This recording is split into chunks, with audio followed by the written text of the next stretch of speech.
Good morning, welcome to Morning Review. It's Kim Watson speaking on Thursday, the 10th of March.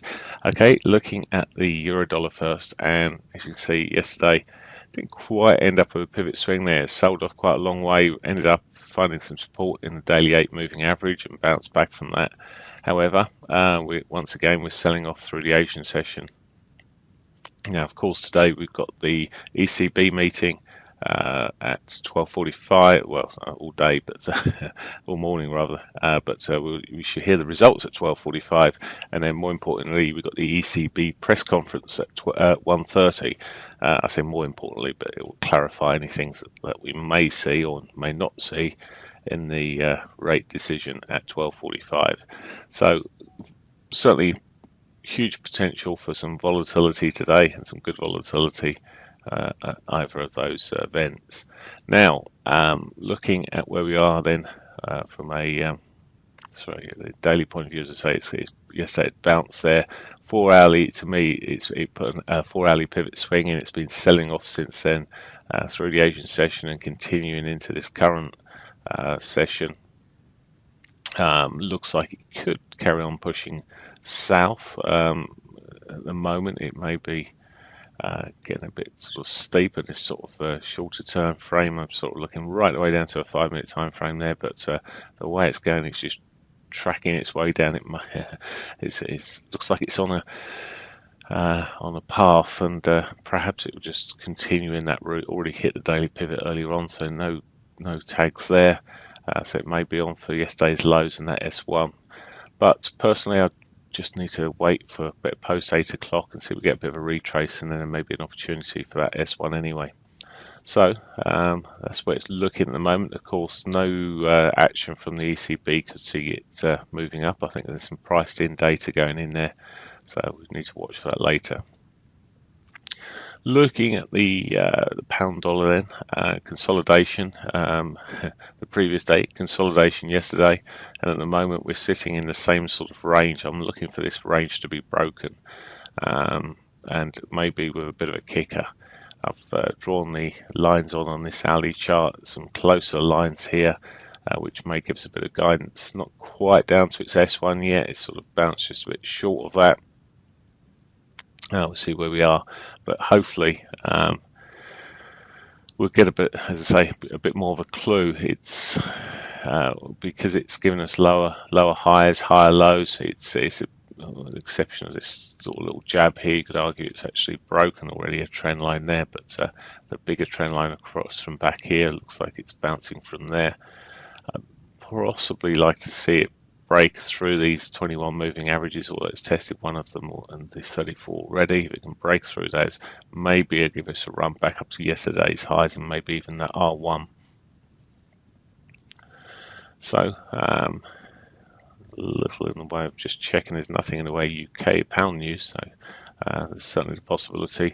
If it can even if it continues to consolidate, the range yesterday was pretty tight. The pivots, as you can see, are pretty pinched, and it may, it's still got some mileage potential there. Dollar yen, we're sitting looking at, well, yesterday ended up shoving back up there. Bullish day in the end.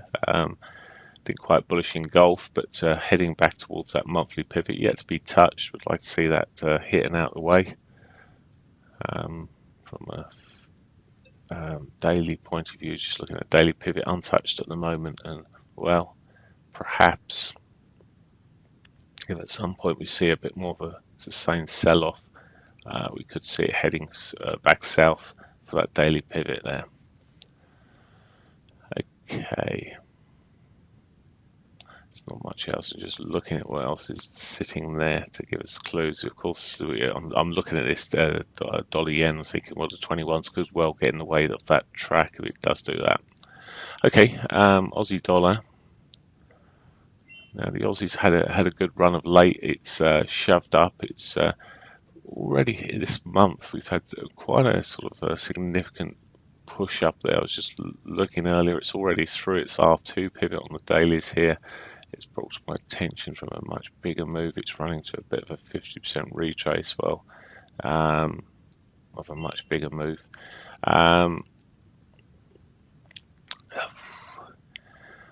It's at the moment looking like it's putting another bearish engulfing in, which could see a continuation. However, it's just another test of its lower band at the moment.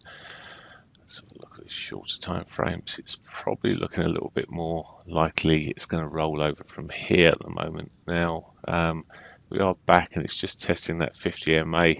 A break of that level may give us some mileage back down towards the S1 later. Just need to wait until 8 o'clock's out of the way for me to be looking at that, but that could be a little clue. Now what we have done is broken those prior lows just about. I'd like to really close below those prior lows, but I've broken those, put a lower high in, so there is the possibility of that downside move. But as I say, I'd like to wait until 8 after 8 a.m. And finally, the Canadian dollar. So oil made a tad of a recovery yesterday, and it funny. I'll just go and show you oil actually did yesterday. In fact, it's on an hourly. That's it. It sort of pulled back up a little bit, staggered around a long time, and then it had a bit of a recovery. But it's starting to pull off. Could be pulling off a little bit more. It's just into its 21s at the moment, selling off towards the daily pivots. Certainly a possibility. So it's back in that sort of $38 range. Bring that back to the Canadian dollar, which is good for the downside here. That move back to the pivot on the oil price may bring the Canadian dollar back up to the pivot here. Let's just check the dailies and what's going on here. So it has made some new lows here again. New recent term lows, I should say, since last year. And we could be heading back into this sort of pocket, maybe down to the 130 sort of area at one point or another. But it's made a huge recovery on a relatively modest recovery in the price of oil. So some of this is obviously weakness in the US dollar, or weakening, and some strengthening coming back into the Canadian dollar. There was no change made yesterday, which gave the bigger kicker in terms of no change to rates, and it's giving it quite some kicker at the moment. But it may be a little bit overdone, or close to. So at some point we may get a bounce, but you can't pre-read that. At the moment, as I say, we may, for now, looking really at the potential for it to hit that daily pivot. Other news out then. There's a little bit of news for CAD later, but at 1:30 we may give it a little move. But in the main, that's the ECB news is the key data today I'll be looking for. Okay, that's it for me. Hope you have a great one. Bye.